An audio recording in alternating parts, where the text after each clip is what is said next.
Yes, I received that. Good morning, everyone. Thank you for joining us in the Finance Town Hall today. We will be starting now. We'll start with some housekeeping. Just give us a moment to get the screen share.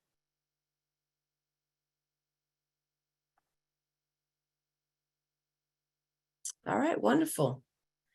Welcome to the Finance Town Hall for March 2023. Just wanted to go over a little bit of housekeeping rules.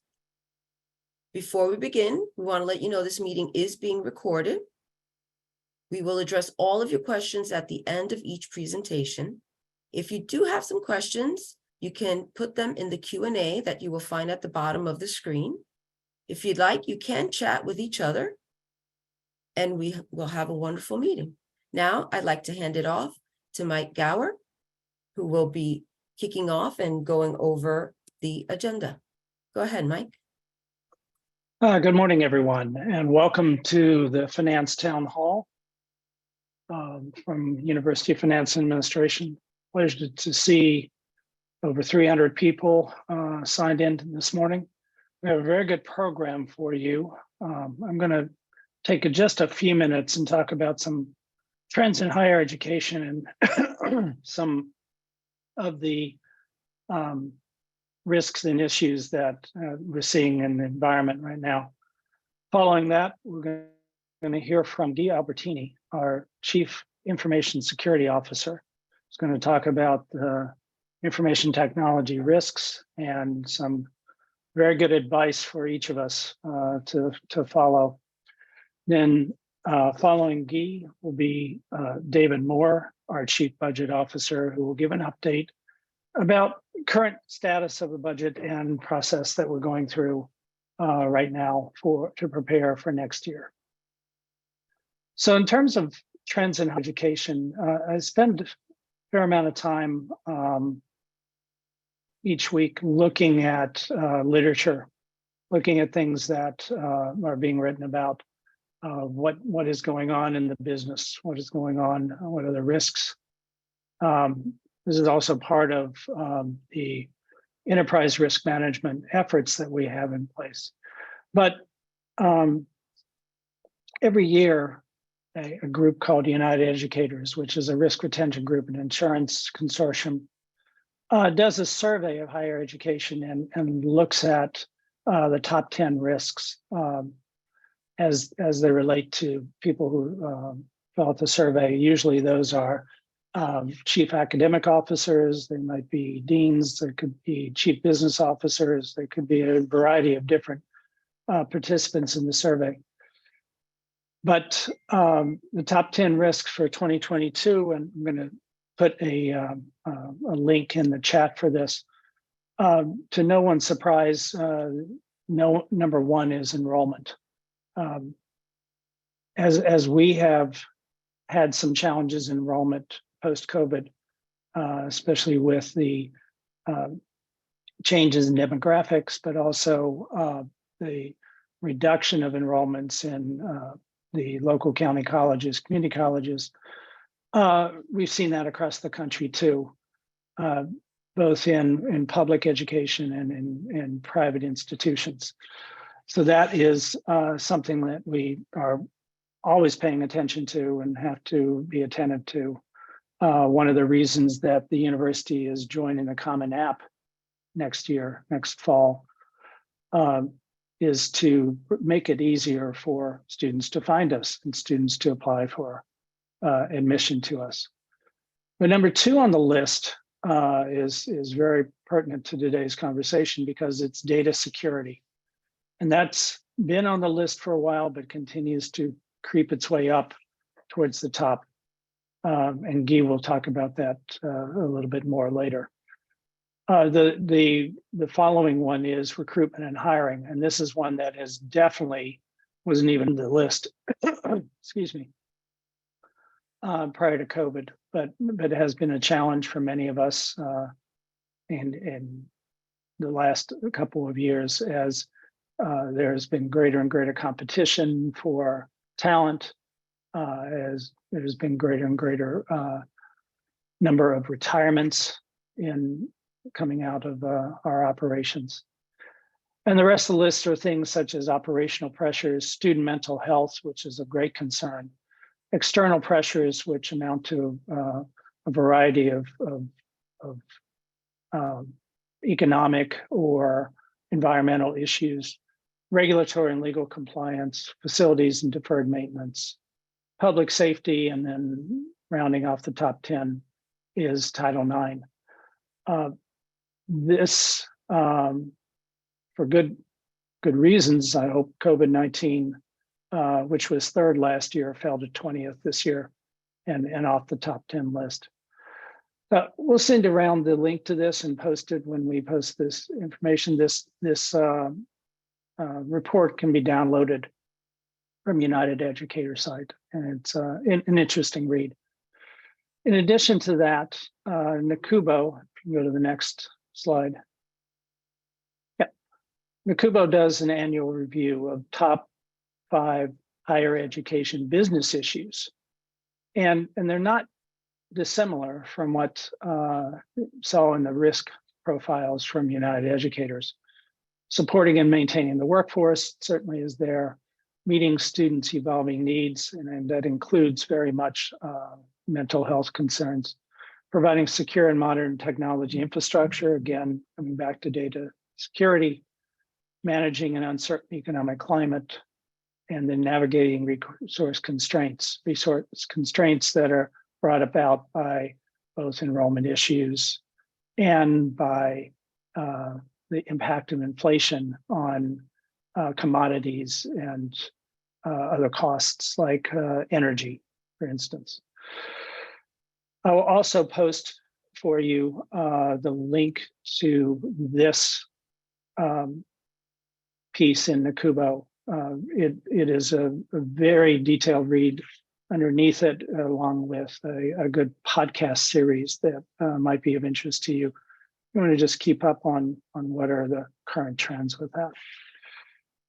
So as noted, the risks relate to the program that we have before you today. So I'd like to, without any further ado, turn over to Guy Albertini, Associate Vice President and Chief Information Security Officer.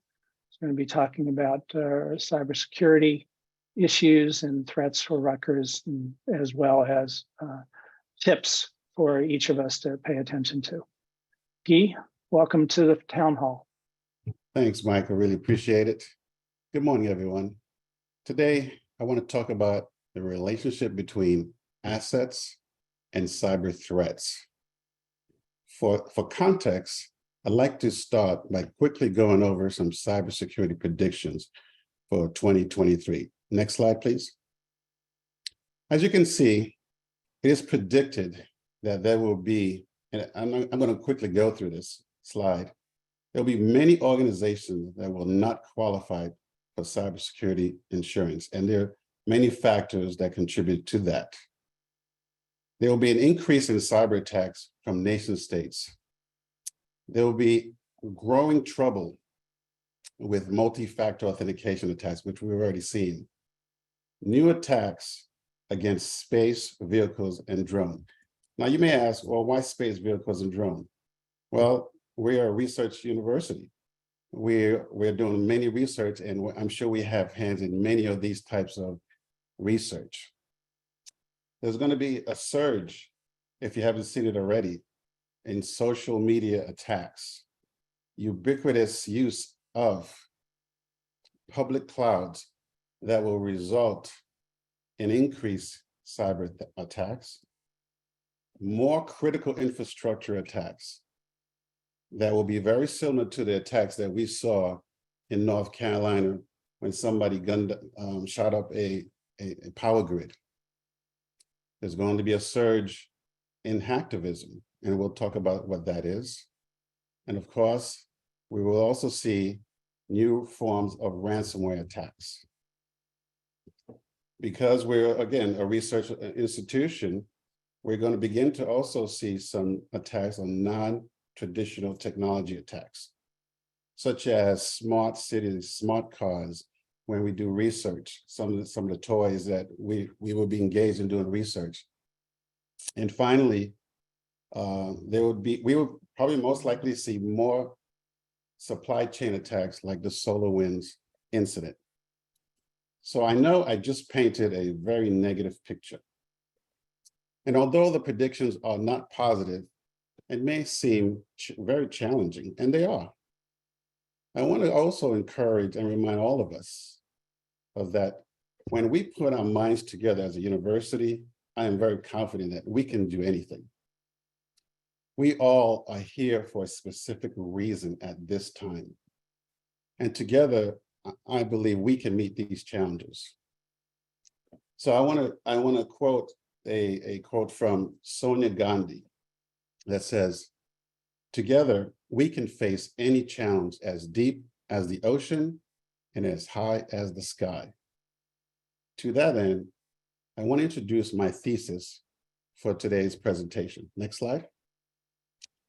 And it says, when you don't understand the value of an asset, there is a very high probability that you will not recognize a threat to that asset. As we work together to understand the value of the assets that we work with, I am confident that we will be better positioned to recognize the threats that are targeting us and the university.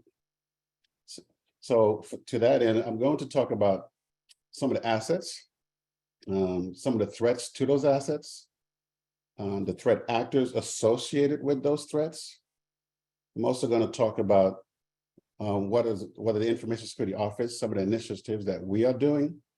I'm also going to offer some security tips, and we'll have some questions and answers. So next slide, please.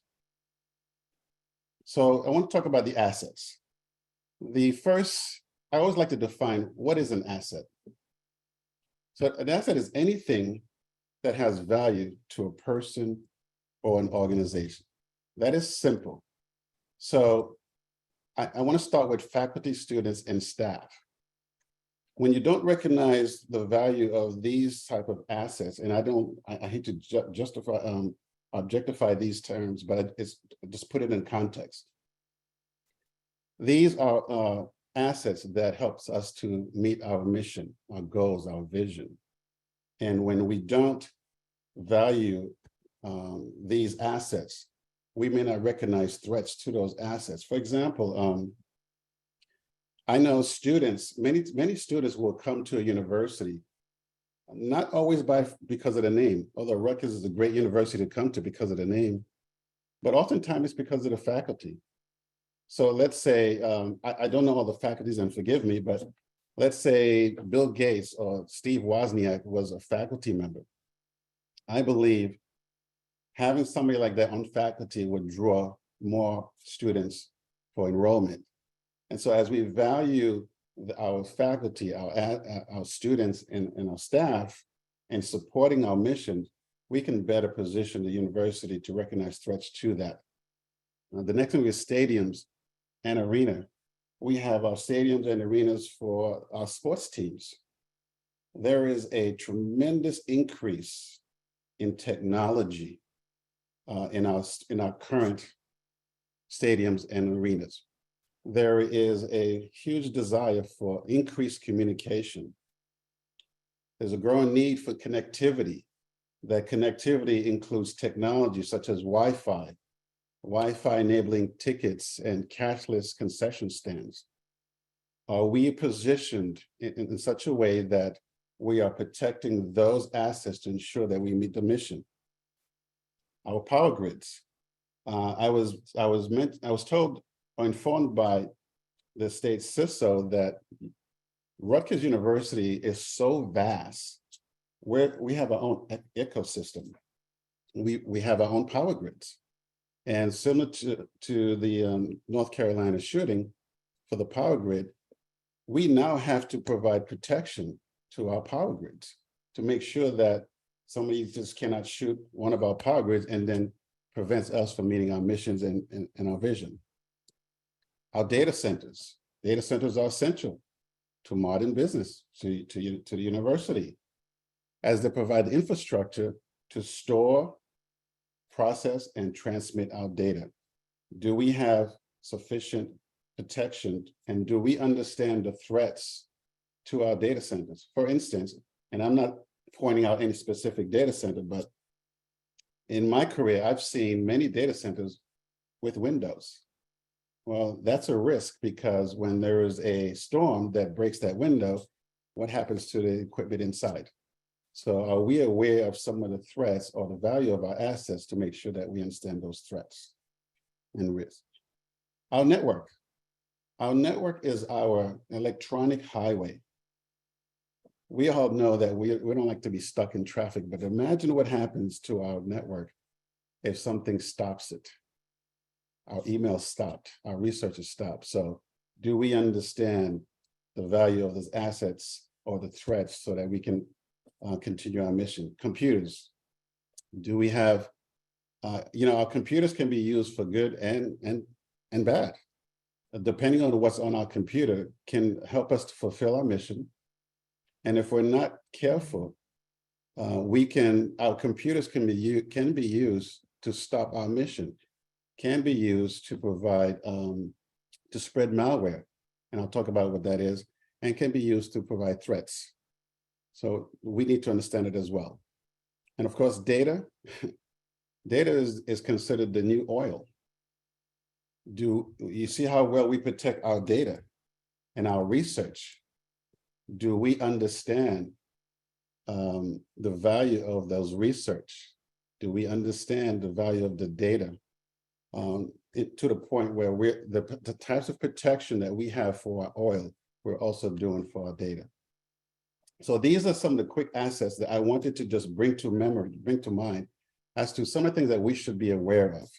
So now I want to talk about the potential threats to those assets.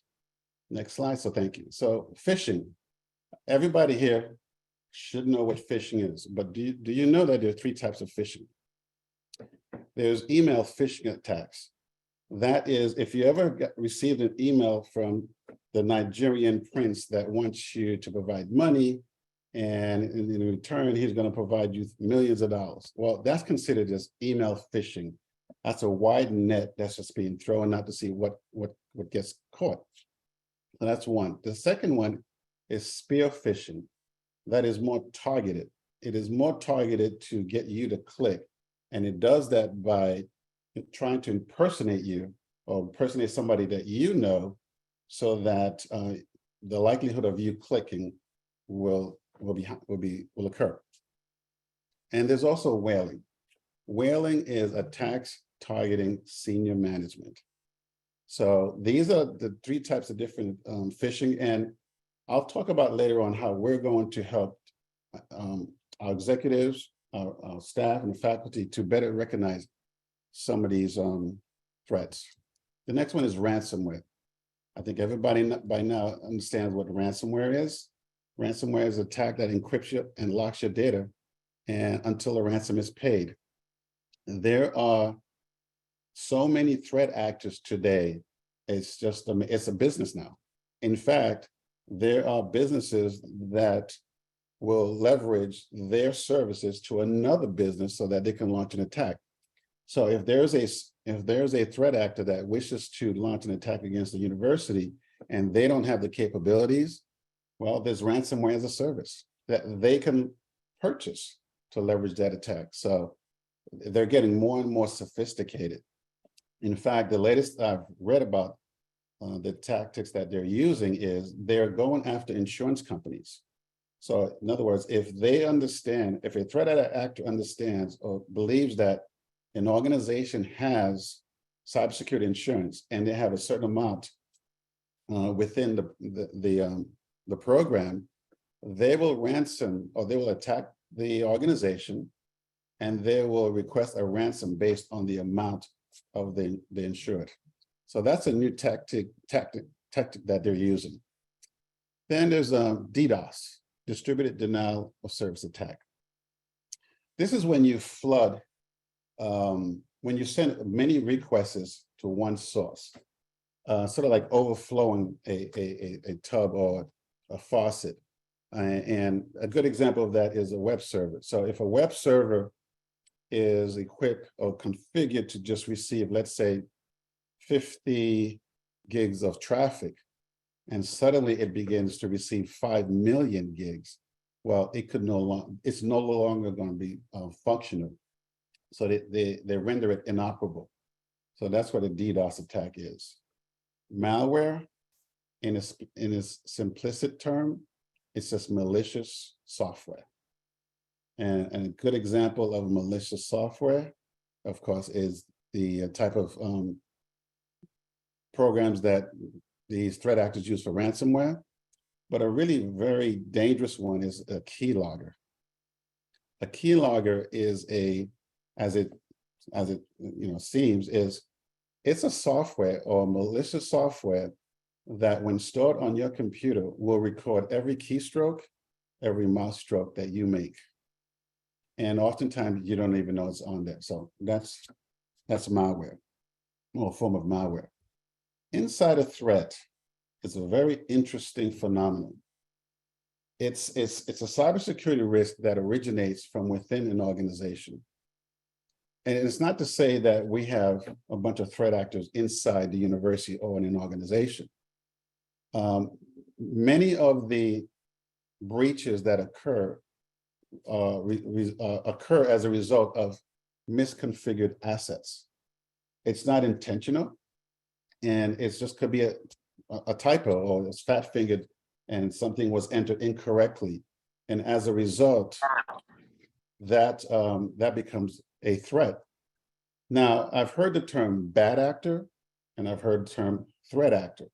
This is why we use the term threat actor versus bad actor, because that person probably doesn't have any malicious intent. It's just an accident, a misfortune. But nevertheless, it's still a threat. And these are some of the things that we still need to be aware of. And here's a good one: misuse of resources and misappropriate use of your password. So if you're a user and you have access to sensitive information and your password is not very strong, your actions may result into being an insider threat. So more to come as we talk about what we can do for tips. Social engineering is the manipulation of people into performing acts or divulging confidential information. It is a very highly effective threat that people are using, and most of the time, the victim is not even aware it's occurring. But more to come as to, we're going to provide some training to see how we can recognize some of these. APT is Advanced Persistent Threat. It is a very sophisticated attack that uses to get into your system undetectable in order to steal your information and stay in your system and maintain persistent, meaning they're in your system, they created a backdoor and you don't know it. There are solutions that can detect that. There are programs and procedures that we can go through to detect that, but that's the essence is it's advanced. And the saying goes that, if they want to get in, they're going to get in. And so that's advanced persistent threats. Data breaches, we know what it is. It's an incident where information is stolen without authorization. Wi-Fi attacks. This is an interesting one. When I first came to arrive at the college and the university, my first incident that I had to deal with was a student that went to the city and logged onto a wireless system free, and she ended up on being attacked by a nation state, which we'll talk about in the next slide. And so there's an attack called man-in-the-middle attack, also called the evil twin attack. And that is an attack where the threat actor gets in between the source and the destination of the communication. And if you're not careful, when you log on to free Wi-Fi, that can easily happen because you may not be logging onto the Wi-Fi that you think you're logging onto. And lastly is Internet of Things. Internet of Things is anything that has a cyber presence, such as a refrigerator, your toaster, and the most interesting attack that I've seen and read about Internet of Things is, and I don't know if you read about it, but it was in Las Vegas. The threat actor stole millions of dollars from, get this, the thermometer that was in the tank, a fish tank. It had access to the internet, and they were able to exfiltrate millions of dollars from the fish tank.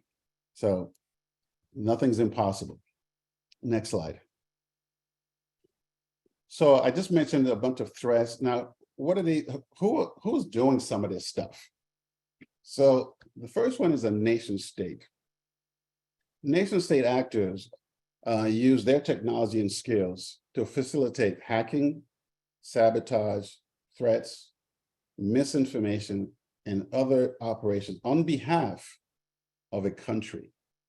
And as you can see, the motive is geopolitical. And we're seeing some of this probably with the Ukraine war.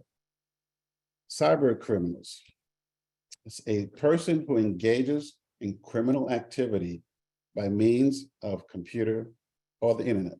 I've personally seen where I had to handle an incident, and it wasn't here, where a cyber criminal attempted to embezzle $50,000 from an organization that I worked from. And so the lure here is profit.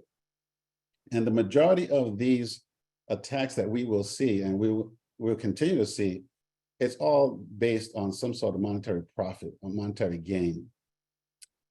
Hacktivists, it's a very interesting threat actor.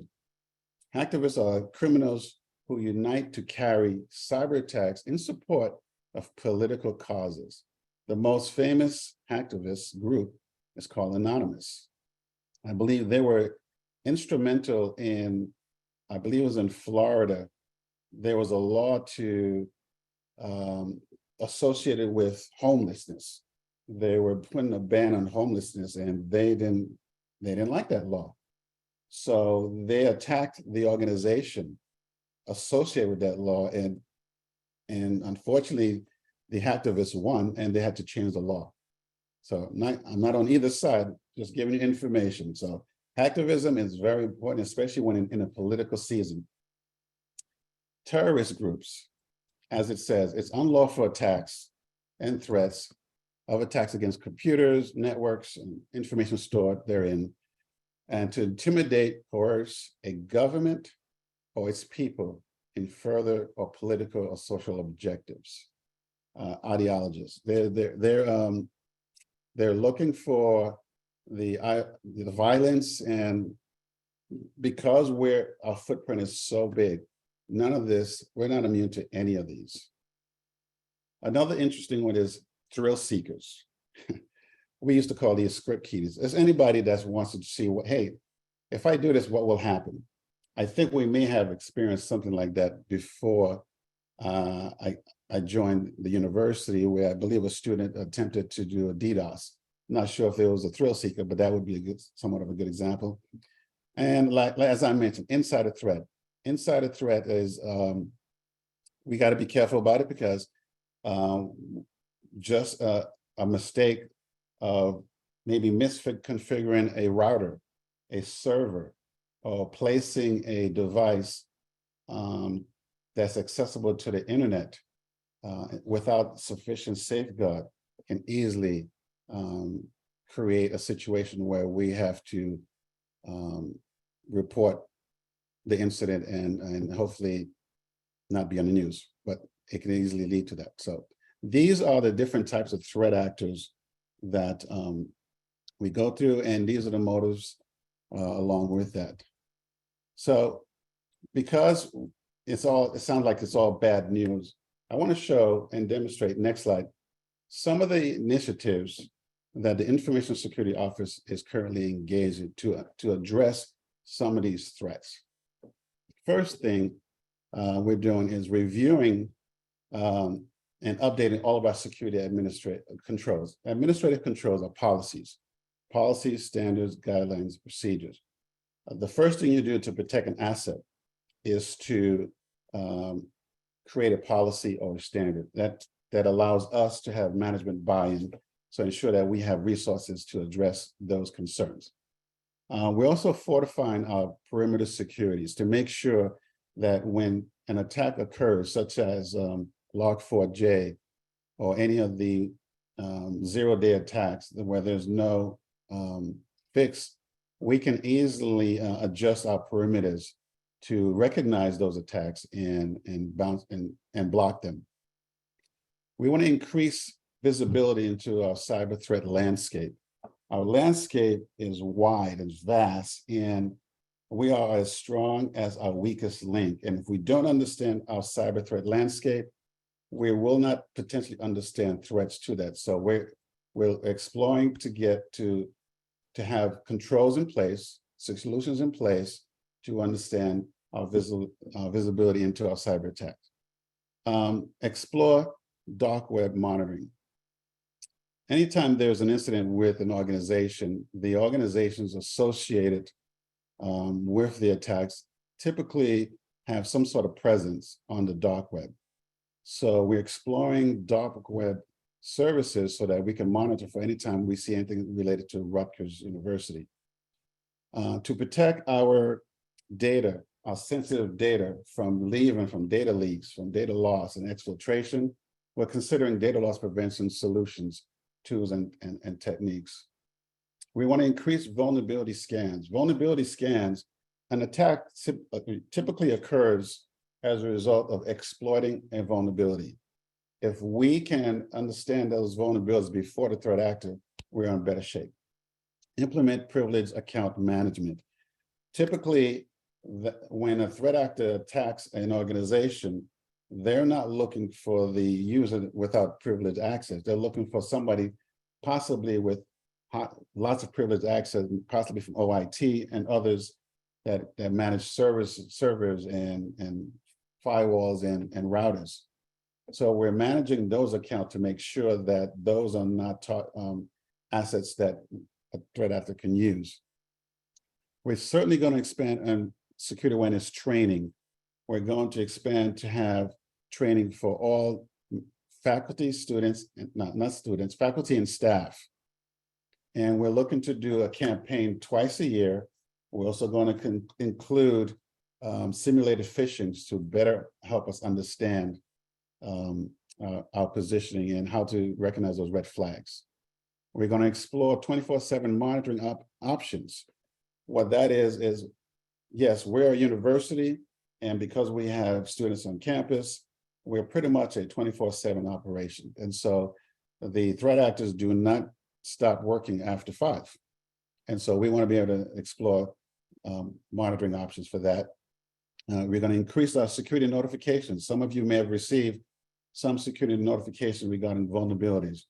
The more we understand those vulnerabilities and address them, the quicker we can be at meeting those risks. And we're going to transition. We're going to do our best to transition into a more of a risk-based culture. We're very proactive in operations, and that's great. But because of today's threat landscape, we need to transition more to recognize our risks. And this is part of that. Next slide. So security is everybody's responsibility. And as a result, we're doing what we need to do. So I want to help provide some really quick, some security tips. Understand the asset that you are working with. If you don't understand it, and you certainly can reach out to my office, my team, we will be glad to help you understand some of the assets that you're working with. Limit what you reveal on social media. I know this is the generation that likes to just put everything in social media. What social media does, it's a gold mine for threat actors to do social engineering. So if I know that you're doing this or you're doing that, or you're going to visit grandma, well, I know I can send you something related to that, and the likelihood of you clicking is very high. So limit, I'm not saying stay off it, just limit. Be less specific with job ads. Do not put, hey, I'm looking for an engineer that does Palo Alto firewalls, and does Cisco firewalls, and does this. So limit is this, what you're specifying in your job ads as it relates to technology. think before you click. Just stop, take your hand off the mouse, your keyboard, just think. Use a password manager. You know, many people say, well, I got so many passwords, I don't know how to remember them. If you use a password manager, you just need to remember one password. Use multi-factor authentication. And it's not just at university. Every cloud solution that you have has the potential to being hacked. Use multi-factor authentication on everything that you have. Your Facebook, your Twitter, Instagram, on and on and on, especially at the university.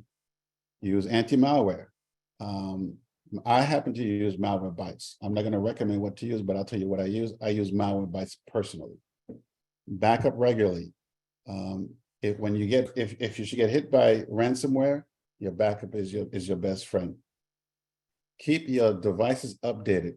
Whenever your phone has a little red icon or red dot, or your computer says, I need to be updated, or there's a number that, update it. If not updating that is going to lead you more prone to being attacked and having that vulnerability exploited. Conduct security risk assessment. This is for more of an organization or business unit. And what you can do, you can certainly call my office, the Information Security Office. We can certainly talk about how we can do risk assessments for your organization. If you see something, say something. I know that's old, but it applies here. Obviously, this one's also old. If it's too good to be true, it most likely is not true. So similar to the Nigerian prince. And the last two things, create a personal threat model. What that is understand the threats around you. If you are a certain person and you have access to certain things, understand those threats and understand how you can recognize them and mitigate those risks. And last but not least, reach out to a security professional.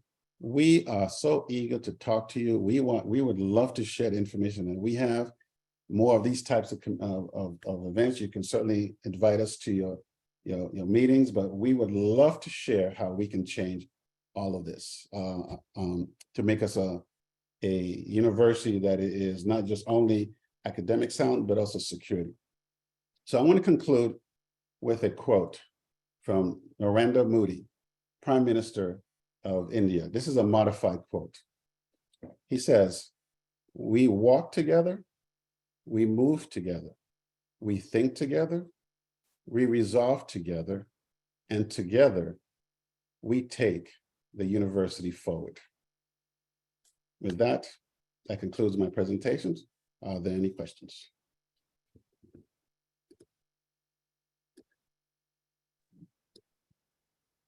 Thank you, Guy, very much for the excellent advice and very, very sobering, but excellent advice. Do we have questions for Guy? I'm sure we do. Yes, I'm just We trying. absolutely do. Thanks. So I will, I'll start. We have several questions that are in the chat, but we also have some additional questions that came in during Guy's presentation. So I'll start with a question on Guy. You mentioned having a password manager. Do you have suggestions on an app that people can use and how to set up that feature? I'm going to tell you what I use. I'm not quite sure if the university standardized on a specific one. That is one thing that we're looking into, but I did use personally LastPass for the last several years. But since they actually experienced several breaches, the last one actually exposed the vault. I switched from LastPass to Bitwarden. And so I'm currently using Bitwarden personally to manage my password.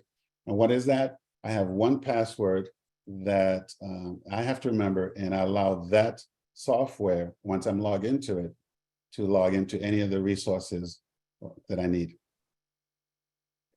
Thank you. Our next question. So thank you for an excellent presentation of threats. How can we get more information on the threats and learn how to protect against them? You can always call my office. You can contact us through the website. Definitely, I would love to talk to you. In fact, please, I would love to be invited to your monthly meetings or your staff meetings. We can certainly unpack. This was 20 minutes and there's a lot of information in this, but I can certainly unpack a lot more into the specific threats and how we can mitigate some of those risks. We are, as I mentioned, we will be launching a program where we can help the university understands those type of threats and understand those red flags. But in the meantime, feel free to reach out to me in my office and we will be glad to help you. Great, thank you. Our next question. It seems to me that when I block emails or report phishing, they multiply. Is there any truth to my observations? I'm sorry, say that again. Is there any truth to my observation? To the email, I'm sorry, to the emails. It seems that when I block emails or report phishing, they multiply. Is there any truth to my observations?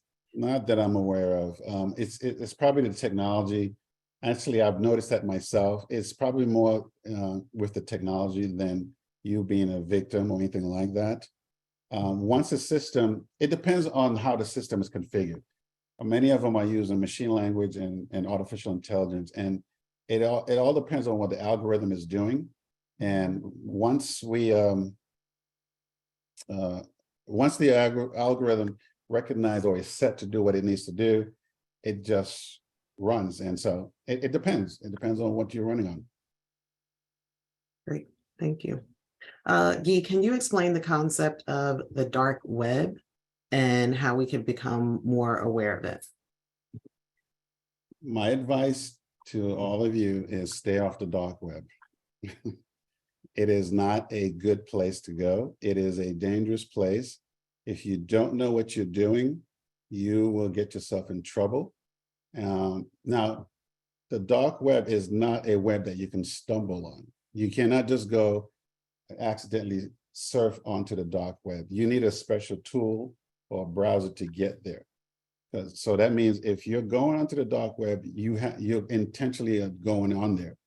It is a place that everything in your imagination is being sold there is sold. It's not just a place for just criminal activity. It's just a lot of really interesting and I would say immoral stuff that's occurring on the dark web. And my advice is if you have no business on the dark web, stay off it.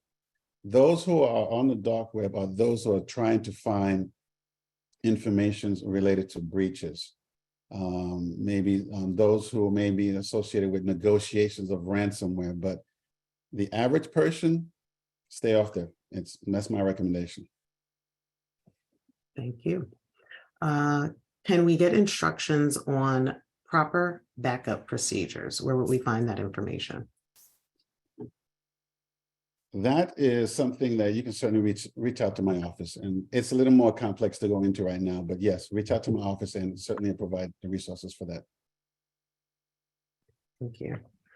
Our next question is, as Rutgers research collaborations extend to international institutions and companies that are required to comply with their in-country data privacy laws, such as such as GDPR, which is the European Data Protection Regulation.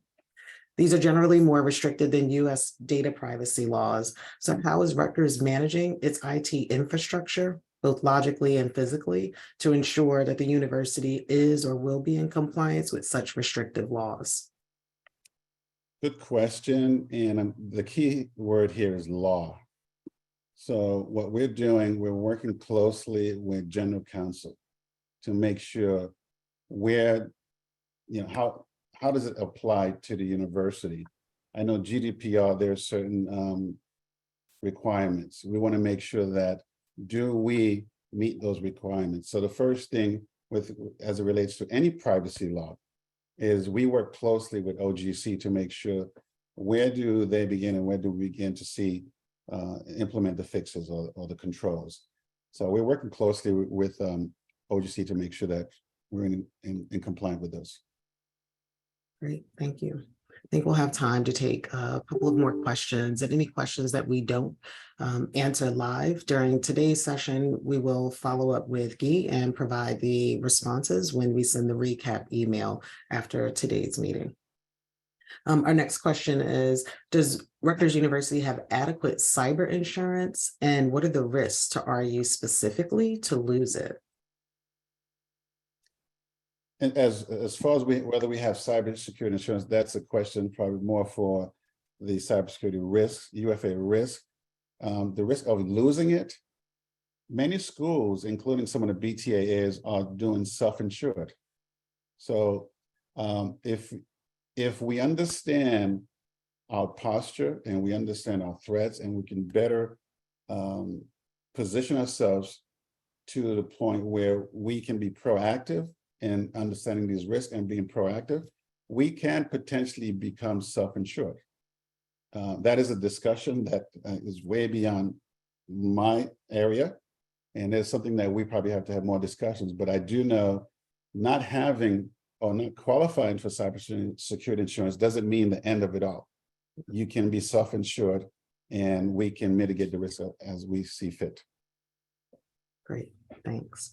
And then our final question for now is, every once in a while, an official university email looks questionable. Are there specific things that the sender of an official email should do to convey legitimacy?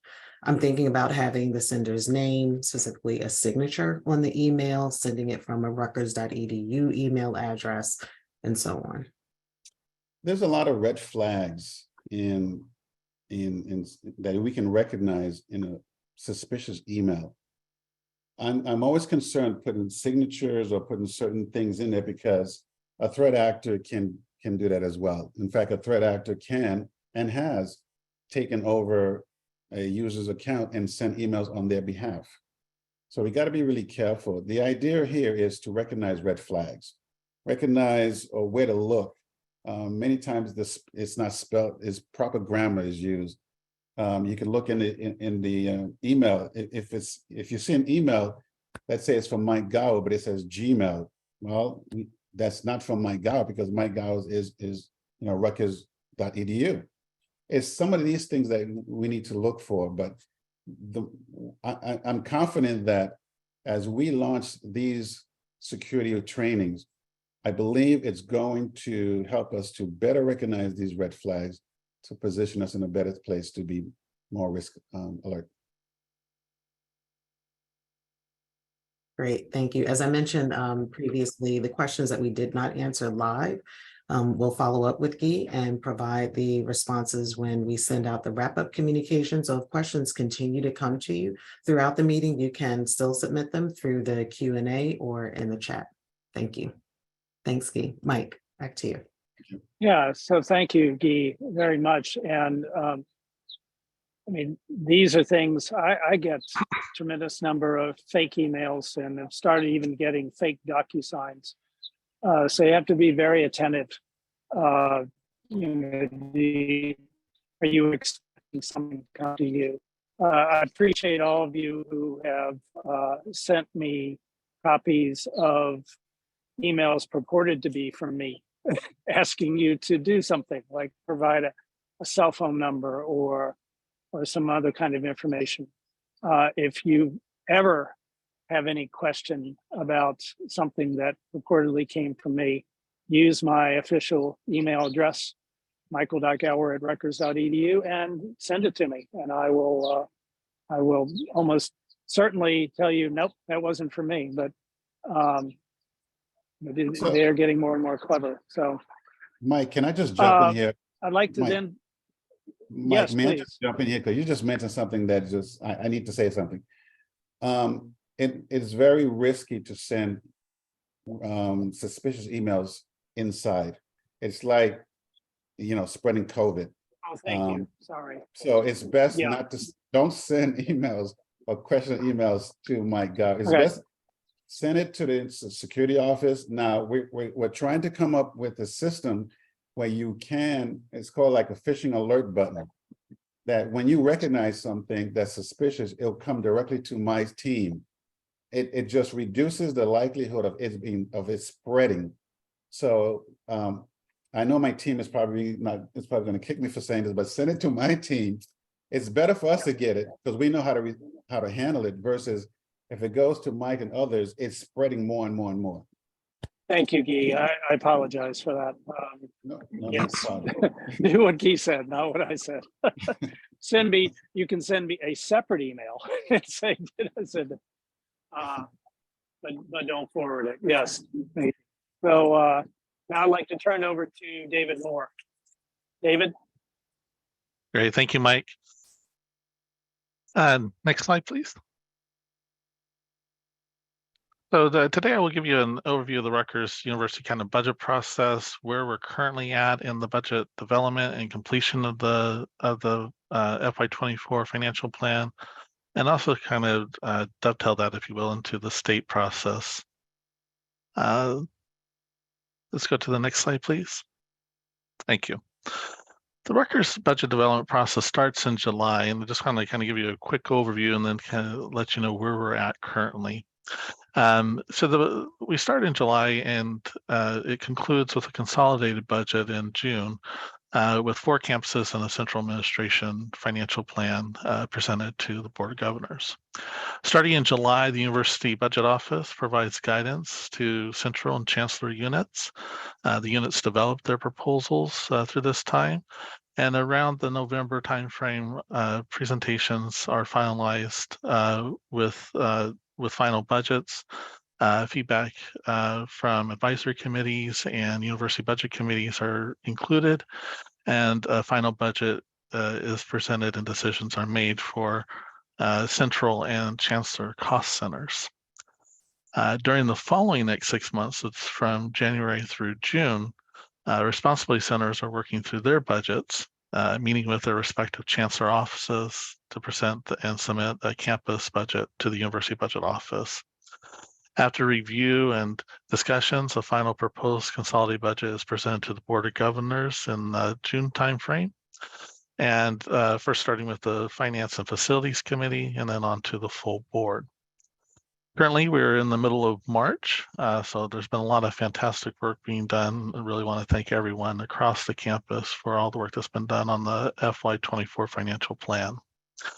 Over the next several months, the proposal will be reviewed, the proposed budget prepared for final proposal to the Board of Governors in the June, July kind of timeframe. This our overall 12-month process overlays very nicely with how the state of New Jersey has their budget process. And if we go to the next slide, I'll talk about kind of where the state of New Jersey is at currently in their process.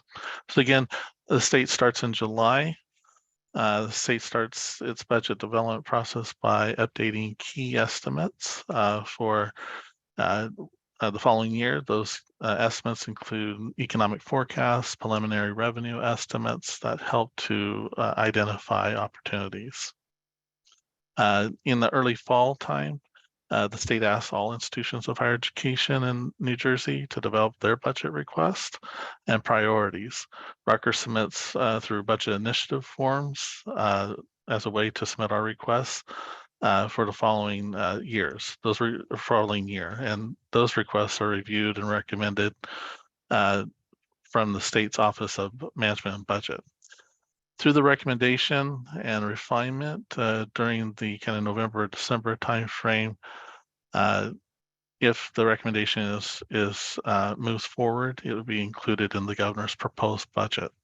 Now, the governor's proposed budget for fiscal year 2024 just recently came out in late February, and right now has entered into kind of the budget deliberation phase where it's working through the legislative process. So right now, kind of mid-March as we are now, the legislative, both the General Assembly and the Senate are reviewing and analyzing the full proposed budget, along with reviewing updated revenue estimates. From this point and for the remainder of the next few months, there will be reviews and those will be completed. Changes will be suggested by both the General Assembly and Senate, and will be shared their proposed budget, if you will, that will go to the governor for reaction. In the month of June, there's a lot of deliberation between the governor and legislature, which will then finalize the state budget for the following year, and will then eventually lead into the signature of the Budget Act into law for next year's budget plan. For right now, where we're currently at, we're learning more about what's in the current proposed budget from the governor. And as it goes through the legislative process, we will be working with the legislators as well as the governors to advocate for the proposals for Rutgers. Next slide. That gives you a little bit of idea of kind of the overall budget process, 12-month view, not only from a Rutgers process, but also a state process. But I do want to take a look at, as we start to look at finalizing our proposed budget, how is the fiscal year 23 budget view looking? We have a set budget, and how is that then in the first few months or first half of the year looking? So go to the next slide, please. We started out with an adopted budget that started to show a structural deficit. When we take the anticipated current year revenues less the expense, we do come to a structural difference of approximately 125 million. This is a result of what we have seen as flat or reduced unrestricted operating revenues from various revenue line items and increases in expense related to inflation. We see it in our own expenses. We see inflation, but also to the lasting impacts of COVID on our overall operations. As shared earlier, as one of the ongoing trends in higher education is the navigation, if you will, the resource constraints, and we are certainly seeing that currently. The impact that COVID has had on our operations and the understanding how it impacts our institution over the next several years is essential to understand as we advance Rutgers values and goals. Next slide, please. So let's look at a little bit of where the revenues come from, kind of a recap where the revenues come from and some of the challenges that we're seeing in the revenues. Next slide. The proposed budget or the approved budget reflects the values of the university and fulfilling its core priorities of teaching, research, service, and clinical care. The budget reflects a statement of our overall priorities. Approximately 28% of our revenues come from tuition and fees.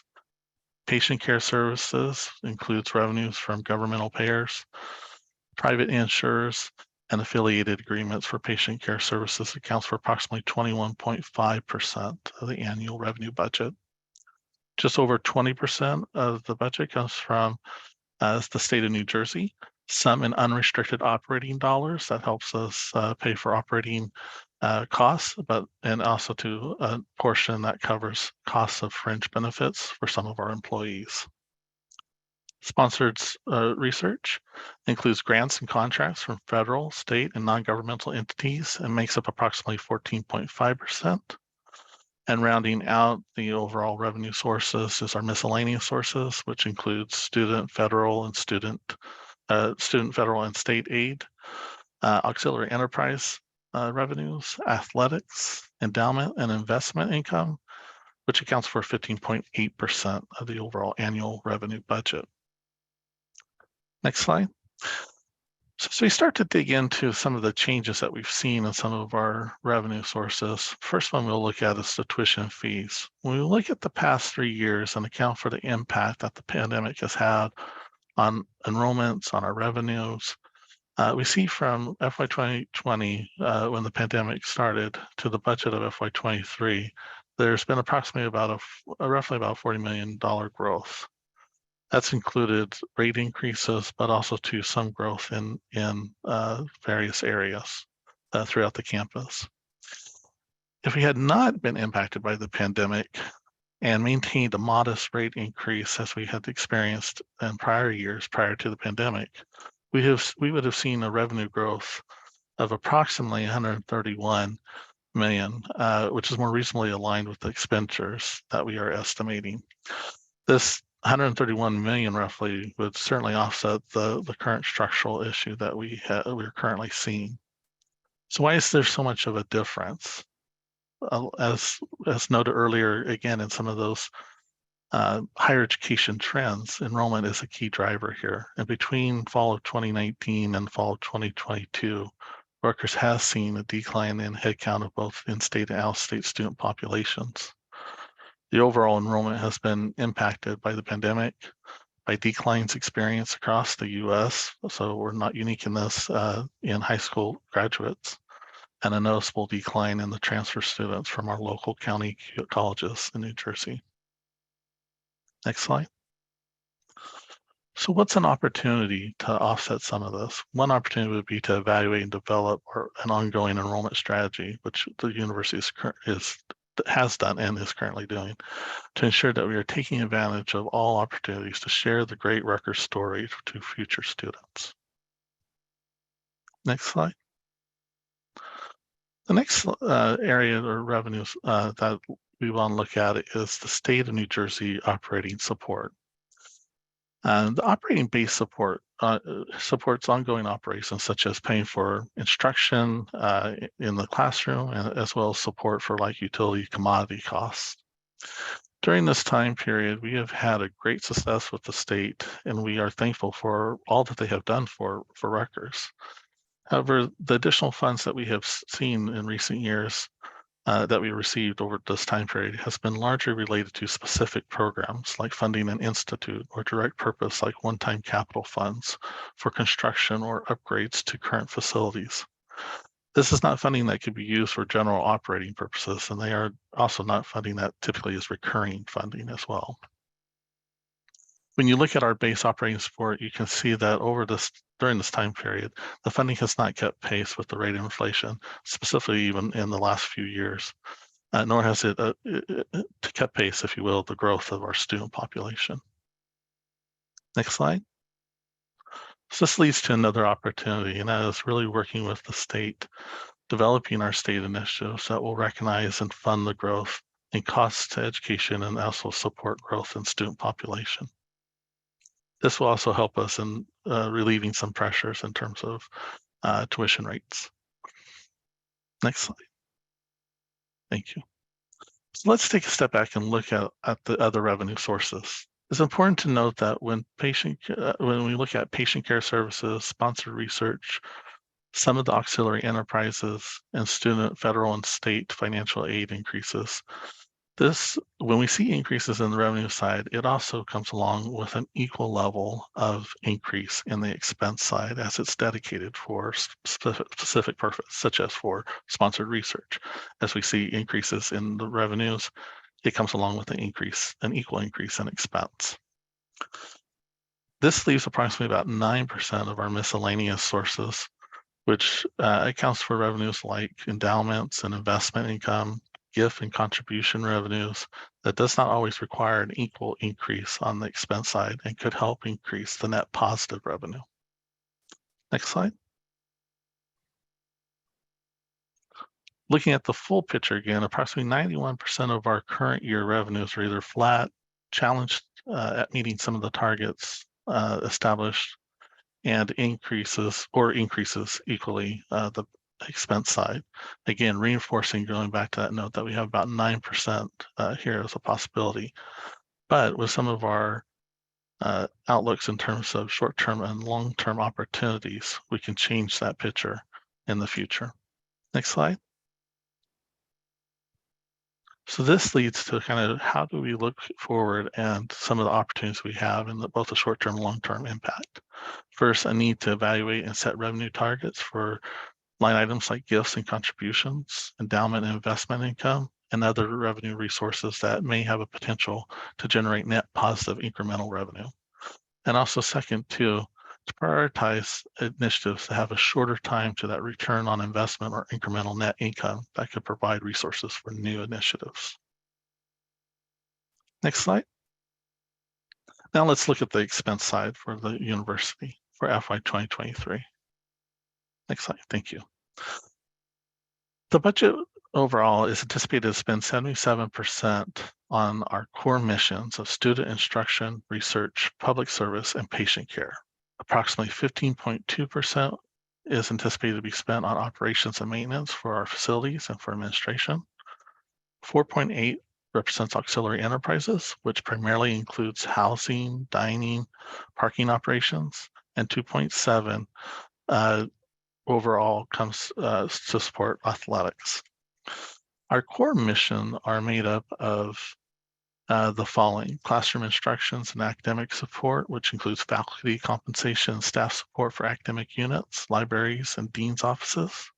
This accounts for approximately 32.3% of the overall total expenses. Student services and scholarships includes financial aid, admissions, and social and cultural events for students, which accounts for approximately 11.6% of the annual budget.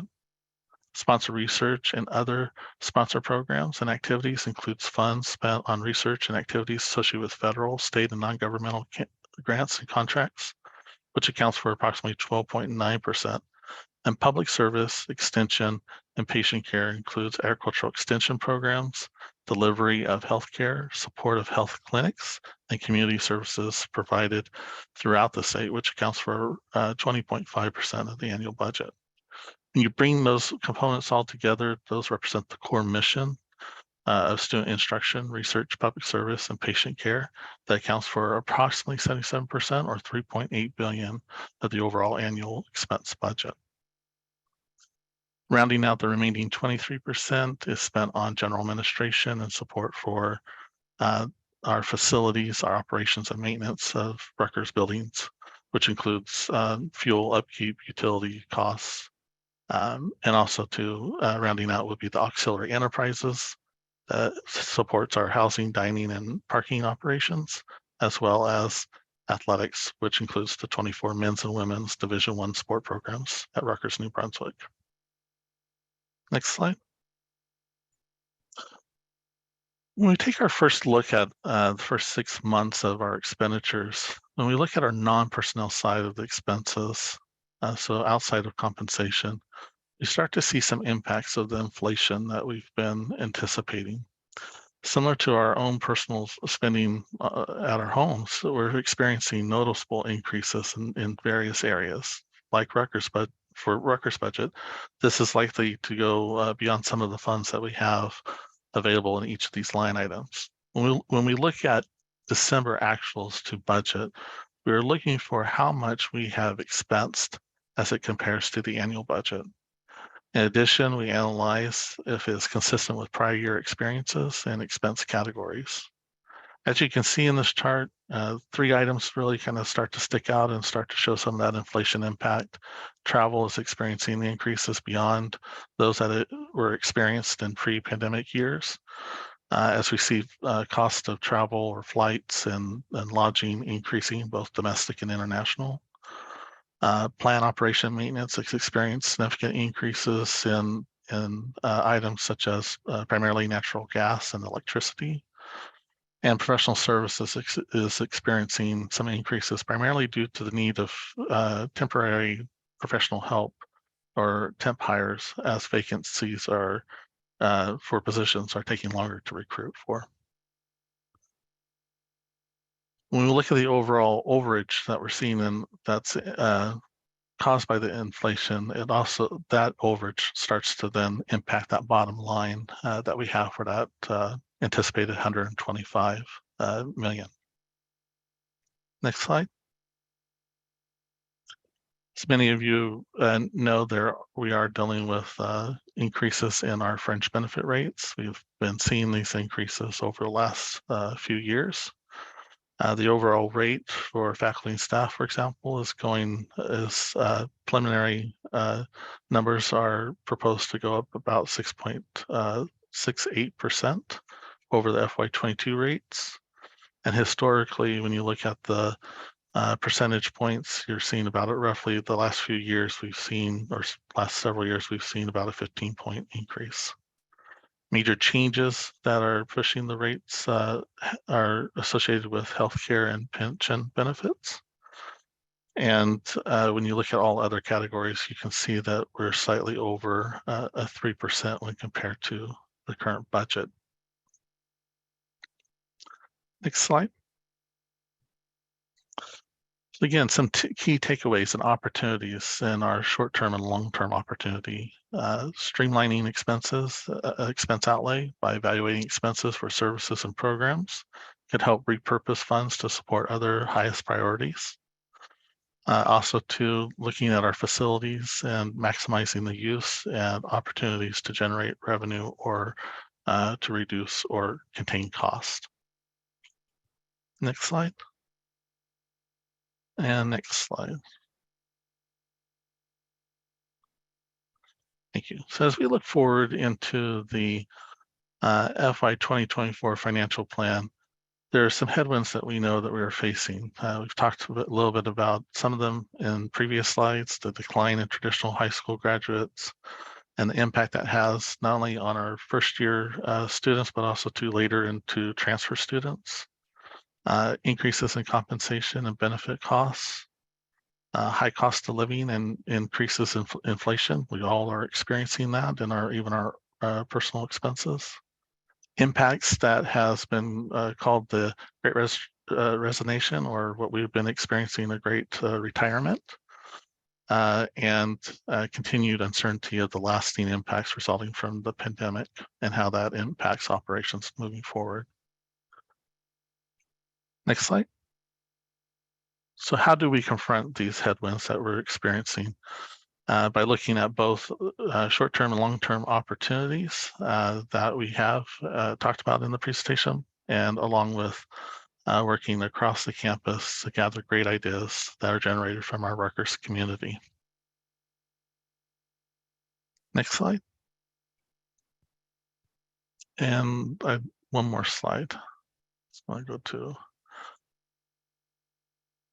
So the list of just one kind of thing to share. I know I've shared a lot of concerning financial information here, and I go back to Guy's presentation with a quote that he started with, where as we work together and face the challenges, we can together overcome those challenges. Not exact quoting, but kind of a paraphrase, if you will. And I would say that we are Rutgers University, an amazing university that transforms students' lives every day. And the operative word here is together. We have faced headwinds before, and together we will meet the challenges. So I look forward to working with everyone as we continue to develop and refine our fiscal year 24 budget and moving on into a multi-year plan. With that, if we can go back one slide, happy to take any questions. All right, great. Thank you, David. We do have a few questions, so I will start with, as we think about very important and strategically necessary debt reduction efforts for students, can you please speak to how the Scarlet Guarantee is being funded and how that impacts operational capacity? Can you just repeat the first part of it? I apologize. Absolutely. As we think about very important and strategically necessary debt reduction efforts for students, can you speak to how the Scarlet Guarantee is being funded and how that impacts operational capacity?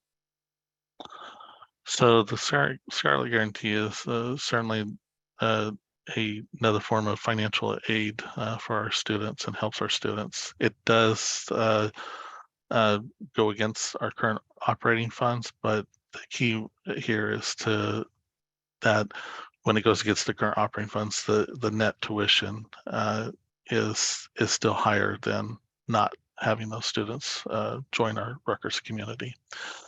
So there's a benefit there for the operations of that additional financial aid program. Thank you.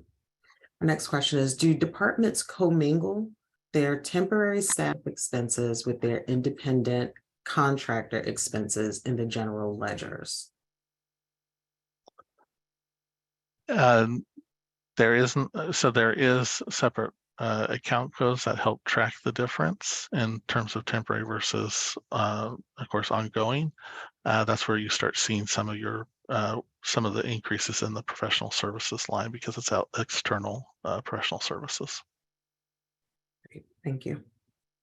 What is the university doing to try to reduce the fringe rate? Is there more that can be done? Because the impact on grant-funded research, among other things, is tremendous. Certainly, and we've all been experiencing this over the last few years with the changes, not only, again, as I said, healthcare, but also to our pension portion of the overall fringe benefit. And the university has been working diligently with the governor and his administration, and working with other senior public institutions in New Jersey to get funding to help reduce some of those costs. We're hopeful that we will continue to see that being funded throughout what's been provided already throughout the budget and legislative process into the 24 plan. So we hope to continue to see that effort to continue. We certainly are advocating for it. Great, thank you. Just bear with me. So David, would you be able to break down the employee salary blocks, starting with the top 5% highest expense? Like how many employees are included in this category? Being able to break down the university board costs as a whole, department and chairs, deans, and general dean level employees. Is that information available, including like administrative support, service unions? Is that information available anywhere? That's a very detailed question. Wouldn't mind if you, whoever offered that, taking that offline and working with you so I can get a better understanding of kind of the need. And then we can kind of look to see how we can present that in future town halls. Great, thank you. In a recent email from President Holloway, he indicated a 9.5% reduction in overall budget for the university. Will this impact staffing? And how is the university planning to address this deficit without impacting a reduction in the workforce, for example, through layoffs? The amount that was quoted was as we were working through the central and local cost pools, various actions and scenarios are being reviewed and looked at to look at how we can accommodate that reduction. The reduction also anticipates the way to continue to provide critical, mission critical investments, but also to the fact that we need to overall reduce our expenses. So the university continues to work through its overall plan for the cost centers, and the impact that could impact personnel, and hope is that it maybe through attrition vacancies we can achieve those overall reductions. But each unit is working through those plans. Okay, thank you. And just to clarify on that, that up to 9.5%, just to reiterate Yes. what David said, is up to 9.5%. And it is for the central administrative and support units. It was not a overall university reduction. Thank you for the clarification, Mike. Our next question is, those of us working on budgeting and finances have a good understanding of what is included in the university's fund balances that are often referred to as reserves. Can you speak to the composition of those fund balances, meaning what % are spoken for in faculty startup balances or other designated resources? We are working through getting those plans, and so in future town halls we can kind of speak to some of that, but we're still working through kind of the plans and use of those funds in the fiscal year 24 and beyond. Great. And we have time for just one more question. I heard the university is waitlisting students who have applied. If the university is experiencing a decline in enrollment, why would the university waitlist ROTC scholarship applicants whose funding comes from outside sources? I have not heard that myself, so I don't know if I can really address that particular question or statement. But certainly I know that the enrollment teams at all campuses are looking at all eligible students and working to help them become part of our community. All right, great. David, thank you so much for your presentation this morning. We have reached the end of the town hall and we'll begin to have our Ask the Expert sessions, which will start in about 3 minutes. In just a second, Kat will put a file in the chat that will include links to the sessions, which are now being held sequentially. We listened to the feedback that you provided from previous meetings and will not hold the sessions this time around all at the same time, but you'll see in the attached file that Kat just put into the chat the schedule for the meetings for the balance of the day. Before we close out, I do want to thank Mike, Guy, and David for your time and your informative talks this morning. We'll make the slides available on the finance website and include a link to the survey in that email that goes out after this, in addition to the unanswered questions and some additional resources regarding cybersecurity information. Mike, did you have any closing remarks you wanted to make? No, just thank you to everyone for attending today. And as to the last question about reserves or unrestricted fund balances, we will be providing more information on that before the next town hall. We're preparing what I would call a digestible package so that it's clear. But I can say that a tremendous proportion of those reserves are committed to capital projects, to faculty startups, to things such as our insurance reserves, ones that we need for deductibles and so on.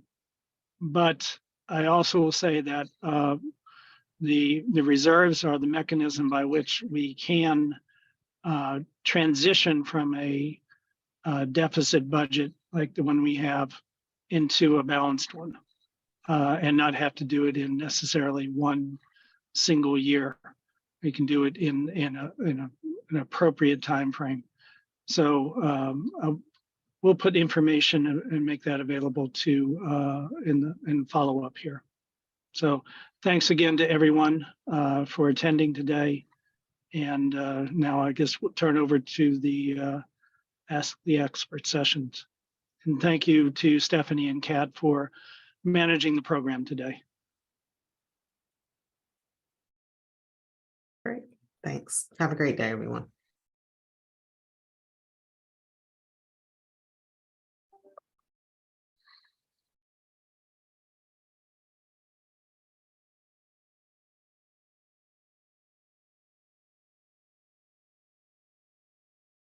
Don't forget to save the chat.